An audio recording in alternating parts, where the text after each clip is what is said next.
कमर बड़ा जूस ले रहा दो नाल जला के फिर बैंक का काम हो भी है।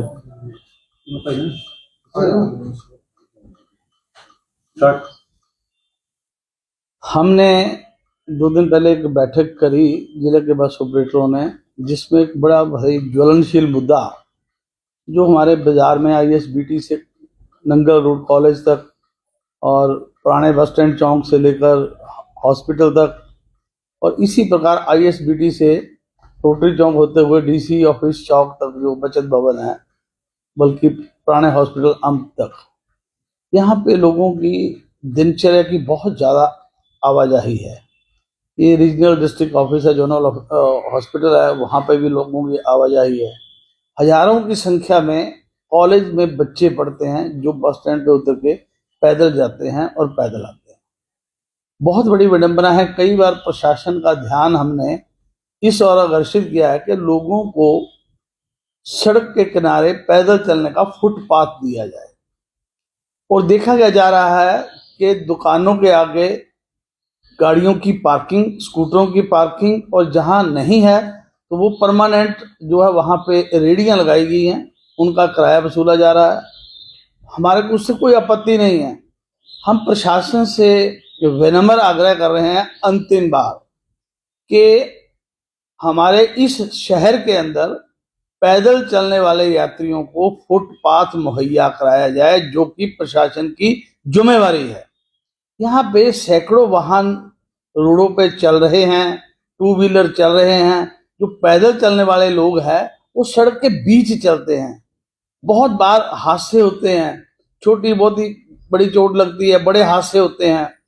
इस कारण से लोगों की कई बार जान भी चली गई है, परंतु प्रशासन की नींद नहीं खुल रही। हमने बैठक में आग्रह किया है कि हम 10 दिन का समय प्रशासन को देंगे कि इस ज्वलनशील मुद्दे को तत्काल प्रभाव से राहत दी जाए, लोगों की जिंदगी को बचाया जाए, उनको सड़कों पे मरने के लिए धकेला ना जाए, या इस रोड को बंद कर दिया जाए। जब तक आप ये फैसिलिटी नहीं दे सकते लोगों को, जहां पे गाड़ियां चलनी है वहां पे छोटे बच्चे, औरतें अपने छोटे बच्चों को लेकर चल रही हैं, किसी से छोटी मोटी भी कोताही हो जाती है तो वो बड़ी दुर्घटना का रूप धारण करेगी। जो फुटपाथ मुहैया कराना है वो प्रशासन का और सरकार का कार्य है। प्रशासन को अपने काम को बड़े निश्चित तौर पे देखना है। नंगल रोड पर बाबा बेदी जी के पंप के आगे से लेकर और पुल तक बीच में सब्जी की रेहड़ियां लगी हैं, और उनके आगे 2 व्हीलर और कारें खड़ी हो जाती हैं। रश पड़ जाता है, लोग सब्जी की खरीदोफरोख्त करते हैं, और जो पैदल चलने वाले यात्री हैं, चाहे उन्होंने कॉलेज जाना है या मलाती रोड जाना है, वो मेन सड़क से गुजरते हैं, वहीं से 2 व्हीलर, वहीं से टैक्सी, वहीं से बस। तो लोगों को मरने पे मजबूर कर दिया है। तो लोगों की जिंदगी को सुरक्षित किया जाए। हमारी आपसे हाथ जोड़ के प्रार्थना है कि आम जनमानस की जिंदगी को भी गंभीरता से लिया जाए, उनके जीवन को सुरक्षित किया जाए।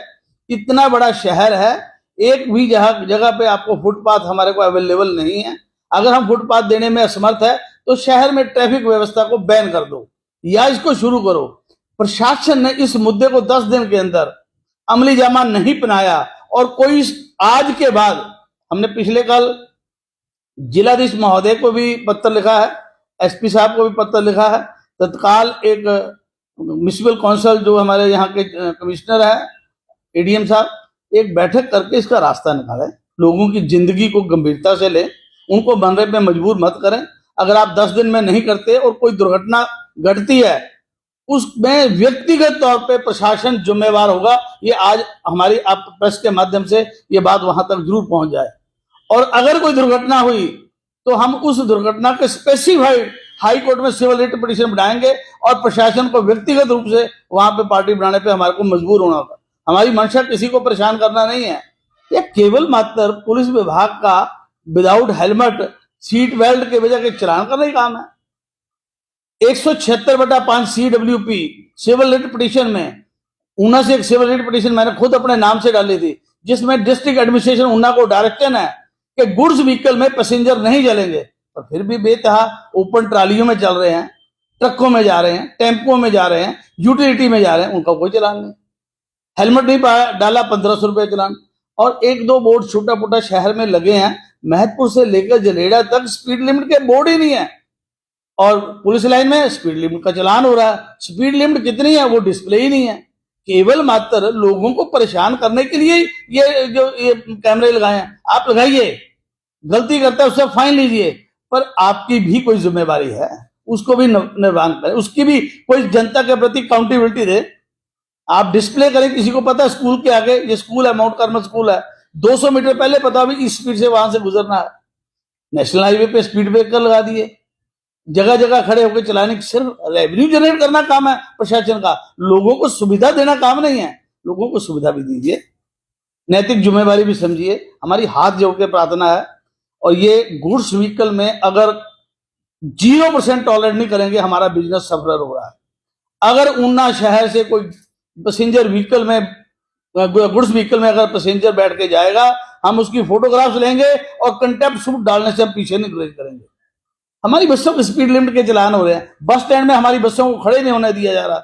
हमारी जिला प्रशासन से मांग है, ट्रक यूनियन की तर्ज पे हमारी बसों को पार्क करने के लिए जगह मुहैया कराई जाए, क्योंकि हमारी बसें पब्लिक सर्विस व्हीकल है, इसको पार्किंग की सुविधा मुहैया कराना सरकार और प्रशासन की जिम्मेवारी है।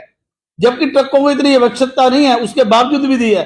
हमारा उसके साथ ऐतराज कोई नहीं है, पर हमारी डिमांड है कि ट्रक यूनियन की तर्ज पे हमारी 300 से ज्यादा बसें यहाँ ऊना की हैं, और 200-250 बसें रोज बाहर से आती हैं, 500 बसें हैं, जिसका दिन के अंदर 1.5-2 घंटे वेकेंट पीरियड है, वो बस स्टैंड के अंदर नहीं खड़ी हो सकती। उसके एवज में हमारे को पार्किंग सुविधा दी जाए।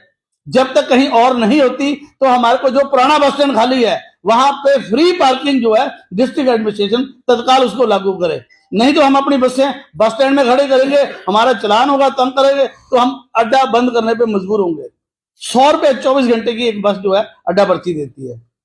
ठीक है, जगह नहीं है, हम कॉपरेट करेंगे, पर उसका सेकंड अल्टरनेटिव तो हमारे को कहीं ना कहीं फ्री पार्किंग देना वो सरकार की जिम्मेवारी है, उसको दे। तीसरी बात, जो हिमाचल पथ परिवहन निगम ने 400-500 बसें स्पेशल चलाई, जिसका एक भी दिवाली के अंदर स्पेशल परमिट नहीं लिया गया।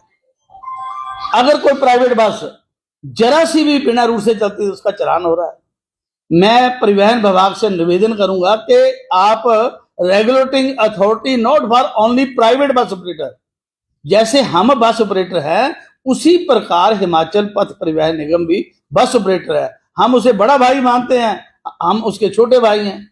हद तो कल हो गई जब मैं यहां खड़ा था परसों, नालागढ़ डिपो के आरएम साहब ने अपना प्रशिक्षण वाहन जिसपे ड्राइविंग ट्रेनिंग होती है उस पे सवारियां जा रही हैं। हद है इस बात की।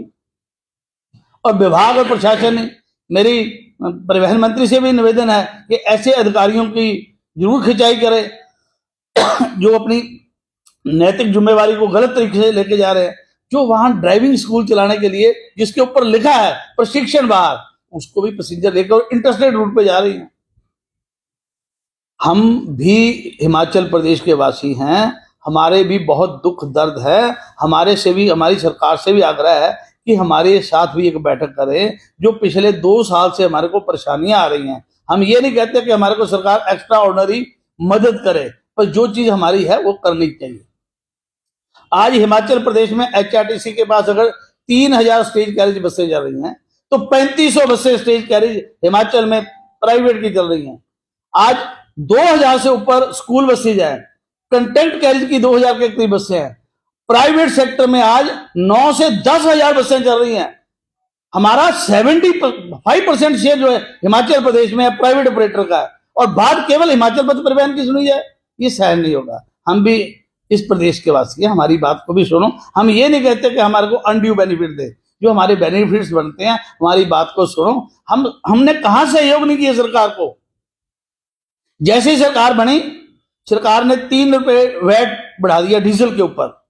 मैं सरकार को और आम जनमानस को ये बताना चाहता हूं, बसें अपनी बसों में डीजल हिमाचल प्रदेश में डालती हैं। ट्रक प्लान करते हैं कि चंडीगढ़ में डीजल सस्ता है कि हरियाणा में सस्ता है, उतना डीजल डालेंगे, बाकी 400 लीटर 500 लीटर उस स्टेट में डालेंगे। हमारी बसें तो प्रदेश से बाहर जा ही नहीं रही। 5% बसें हैं जो इंटरस्टेट चलती हैं।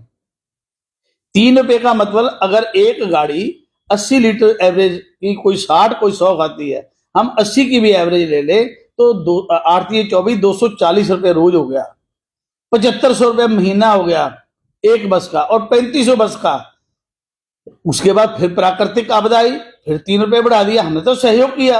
वो जितना जो कट लग रहा है वो हमारी नेट प्रॉफिट में से कट कर लग रहा है। हमारे किराए बढ़ाने की बात आती है, कोई फैसिलिटी देने की बात आती है, तो वो सिस्टम ही नहीं है। हमने एक बस 6 रुपए के हिसाब से 600 रुपया रोज, 18,000 रुपये महीना सरकार को हर महीने सहयोग कर रही है। एक महीने की कोई सैलरी दे देता है या एक दिन की सैलरी दे देता है तो उसकी बड़ी बड़ी खबरें लगाई जाती हैं, धन्यवाद किया जाता है।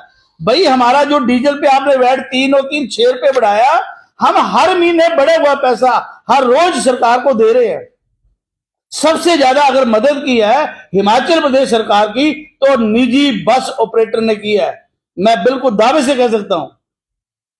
हम अनियमितताएं अगर हिमाचल पथ परिवहन की गिननी शुरू करेंगे तो बहुत बुरी बात होगी। हमारे से कितना ज्यादा धक्का हो रहा है। उन्होंने 2 बार स्कीम बढ़ाई, 2 बार विड्रा कर ली, अब तीसरी बार फिर बढ़ा दी।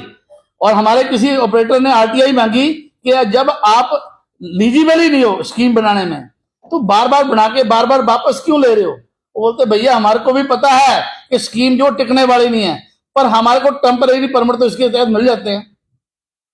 ये तो गलत बात है ना कि आप टारगेटेड करो, आप जो भी करो ट्रांसपेरेंट करो, बैलेंस्ड करो। प्राइवेट को भी पूछो, वन साइडेड काम चलेगा तो हमारी को मजबूरी होगी कि हम ना चाहते हुए भी